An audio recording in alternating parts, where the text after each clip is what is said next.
ಬ್ರಹ್ಮಗಂಟು ಸೀರಿಯಲ್ನಲ್ಲಿ ಶೋಭಿತಾ ಅವರ ತಾಯಿ ಪಾತ್ರ ಮಾಡಿದ್ದಂತಹ ದಮಯಂತಿ ಅವರು ನಮ್ಮ ಜೊತೆ ಇದ್ದಾರೆ. ಶೋಭಿತಾ ಅವರೇನಿಲ್ಲ ಅಂತಕ್ಕಂಥದ್ದನ್ನ ಅವ್ರಿಗೂ ಕೂಡ ಆಪ್ತಗಳಿಗೂ ಕೂಡ ಅರಗಿಸ್ಕೊಳ್ಳೋಕ್ಕಾಗ್ತಾ ಇಲ್ಲ. ಶೋಭಿತಾ ಬ್ರಹ್ಮಗಂಟು ಸೀರಿಯಲ್ನಲ್ಲಿ ಪಿಂಕಿ ಪಾತ್ರ ಮಾಡಿದರೆ, ದಮಯಂತಿ ಅವರು ಜಲ್ಜಾ ಅವರ ಪಾತ್ರದಲ್ಲಿ ಒಂದು ವಿಲನ್ಸ್ ಆಗಿ ಕಾಣಿಸ್ಕೊಂಡಿದ್ರು ತೆರೆ ಮೇಲೆ. ಸೊ ಈಗ ಶೋಭಿತಾ ಅವರ ಒಡನಾಟದ ಬಗ್ಗೆ ಏನು ಮಾತಾಡ್ತಾರೆ ಅಂತ ಕೇಳೋಣ. ಯಾಕಂತಂದರೆ ಮದುವೆ ಸೆಟ್ ಆದಾಗ ಒಂದೆಡೆ ಸೇರಿ ಸೆಲೆಬ್ರೇಟ್ ಮಾಡಿದಂಥ ಫೋಟೋಗಳು ಕೂಡ ಅವ್ರ ಹತ್ರ ಇತ್ತು. ಸೊ ಅದೆಲ್ಲದ್ರ ಬಗ್ಗೆ ಮಾತಾಡೋಣ. ದಮಯಂತಿ ಮೇಡಮ್ ನಮ್ಮ ಜೊತೆ ಇದ್ದಾರೆ. ಮೇಡಮ್, ಸಹಜವಾಗಿ ಅವ್ರ ಜೊತೆಗೆ ಆ್ಯಕ್ಟ್ ಮಾಡಿದಿರಿ, ಒಂದು ಒಡನಾಟ ಇತ್ತು. ಶೋಭಿತಾ ಅವ್ರೇನು ಇಲ್ಲ ಅಂದಾಗ ನಿಮ್ಗೆ ಅದನ್ನು ಅರಿಸ್ಕೊಳ್ಳೋಕ್ಕೆ ಹೆಂಗೆ ಕಷ್ಟ ಆಯಿತು ಅನ್ನುವಂಥದ್ದು ಫಸ್ಟು? ತುಂಬ ಕಷ್ಟ ಆಯಿತು ಸರ್, ತುಂಬಾ ಕಷ್ಟ ಆಯಿತು. ಯಾಕಂದರೆ ಇನ್ನೂ ನಂಬಕ್ಕಾಗ್ತಾ ಇಲ್ಲ. ಎಷ್ಟೋ ಬೇರೆ ಬೇರೆಯವ್ರ ಬಗ್ಗೆ ಕೇಳಿರ್ತೀವಿ, ಬಟ್ ಒಂದು 4 ವರ್ಷದ ತನಕ ನಾವು ಒಡನಾಟದಲ್ಲಿ ಇದ್ವಿ. ತಾಯಿ ಮಗಳ ಪಾತ್ರ ಮಾಡ್ತಾಯಿದ್ವಿ. ಅಮ್ಮ ಅಂತ ಬಾಯಿ ತುಂಬ ಕರೆಯೋಳು. ಆ ಹುಡುಗಿ ಇವತ್ತಿನ ದಿನ ಇಲ್ಲ ಅಂದಾಗ ಅದನ್ನು ಅರಗಿಸ್ಕೊಳ್ಳೋದು ತುಂಬಾ ಕಷ್ಟ ಆಗ್ತಾ ಇದೆ. ಹೌದು.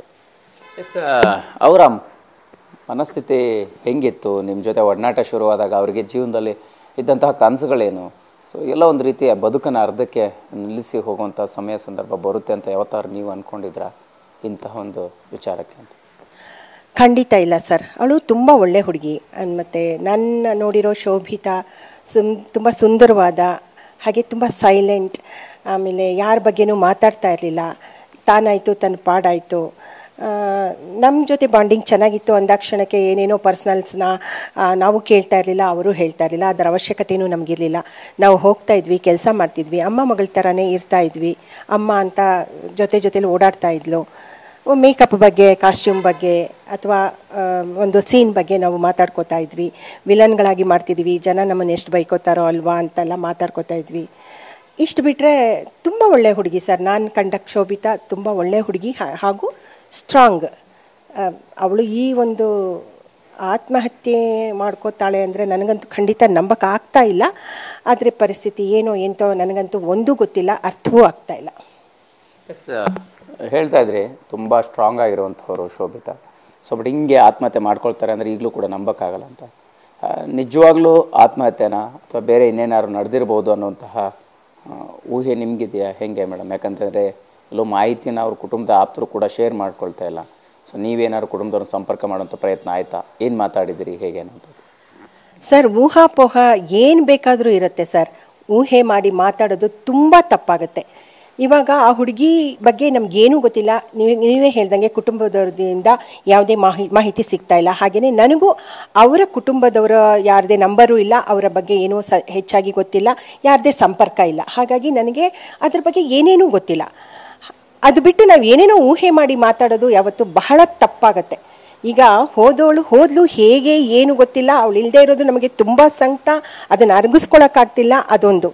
ಇನ್ನೊಂದು ಪಾರ್ಟು, ಬದುಕಿರೋರಿದ್ದಾರೆ ಸರ್, ಜೀವನ ಮಾಡಬೇಕಾದವರಿದ್ದಾರೆ. ಅವ್ರನ್ನ ಸುಮ್ಮನೆ ನಾವು ಊಹೆ ಮಾಡಿ ಏನಾದರೂ ಮಾತಾಡಿದ್ರೆ ತುಂಬ ತಪ್ಪಾಗುತ್ತೆ.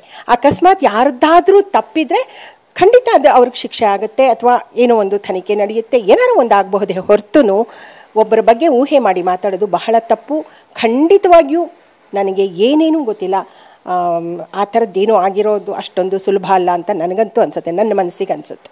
ಸೊ ಯಾವಾಗ ಅವರು ಇನ್ನಿಲ್ಲ ಅನ್ನುವಂಥದ್ದು ನಿಮಗೆ ಗೊತ್ತಾಯಿತು, ಸೊ ಜೊತೆಗೆ ಆ ಸುದ್ದಿ ಕೇಳಿದಾಗ ನೀವು ಅವ್ರನ್ನ ಯಾರನ್ನಾರು ಸಂಪರ್ಕ ಮಾಡುವಂಥ ಪ್ರಯತ್ನ ಆಯಿತಾ? ಏನು ಮಾಹಿತಿ ಸಿಕ್ತು ಅನ್ನೋದು? ಇಲ್ಲ ಸರ್, ನಾನು ಅದು ಹೇಳ್ದಂಗೆ ನನಗೆ ಅವರ ಮನೆಯವರು ಯಾರು ಅಷ್ಟು ಪರಿಚಯ ಇಲ್ಲ. ಹೀಗೆ ನಮ್ಮ ಫ್ರೆಂಡ್ಸು ಇದು ಗೊತ್ತಾದಾಗ ತುಂಬ ಶಾಕ್ ಆಯಿತು. ದೇವರೇ, ಇದು ಸುಳ್ಳಾಗಿರಲಿ, ಈ ಸುದ್ದಿ ಸುಳ್ಳಾಗಿರಲಿ.